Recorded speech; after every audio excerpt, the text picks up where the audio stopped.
abubuwa guda uku wanda ya kamata ka sani akan kuɗi domin linka dukiyarka da kuma samun haɓakarta da izinin Allah.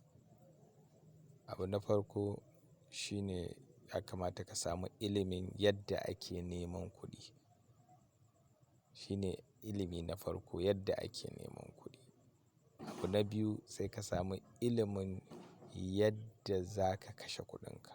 In kuɗinka sun samu, yaya za ka kashe su, ya za ka yi managing ɗinsu. Abu na uku sune yanda kuma za ka sake kuɗinka su sake haihuwar wasu kuɗi. Wato yanda za ka linka, ka dinga linka kuɗinka.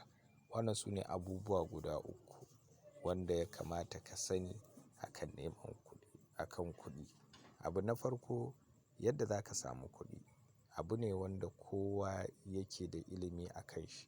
Wanda shine kana iya samun kuɗinka ta hanyar aikin gwamnati, aikin kamfani, kasuwanci da kake saye da sayarwa, aikin ƙarfi ne kake yi, wani services kake rendering ana biyan ka. Kaga wannan duk aiki ne wanda kake ana biyan ka yadda kake samun kuɗi kenan an biya ka. To sai abu na biyu ilimi da ya kamata ka samu a kai. To idan kuɗin sun shigo kuma yadda za ka kashe kuɗinsu. A nan yadda za ka yi managing ɗin kuɗinka kenan. Yadda za ka kuɗinka ka yi budgeting ɗinsu. Kaza sun shigo zan kashe kaza, zan yi saving ɗin kaza, zan yi investing ɗin kaza. Kuma yadda za ka kiyaye faɗawa cikin bashi, babban bashi. Yadda za ka dinga kashe ƙasa da abin da kake samu. Misali kana samun 10,000 sai ka dinga kashe 7,000 haka kana ajiye 3,000 kenan. Ko kana samun 100,000 sai ka dinga kashe 70,000 kana ajiye 30. To duk wannan sune yadda za ka kashe kuɗi wato managing ɗin kuɗinka kenan.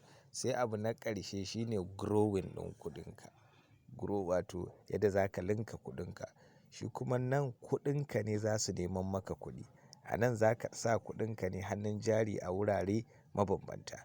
Za ka iya sa a real estate, kamfaninnika masu gina gidaje. Za ka iya sawa a bonds irin shares na gwamnati. Za ka iya sawa duk wurin da ka yadda da shi ka aminta to nan za ka ba da. A can ba ka nan. Kuɗin ne da ka samu a can da kake saving su ne ka ɗauko yanzu ka kai nan. Su ma kuma za a dinga samun riba duk lokuta bayan lokuta ana ba ka. Ka ga nan ka ƙara linka su kuɗinka. To wa'annan sune abubuwa guda uku. Assalamualaikum warahmatullahi wabarakatuh.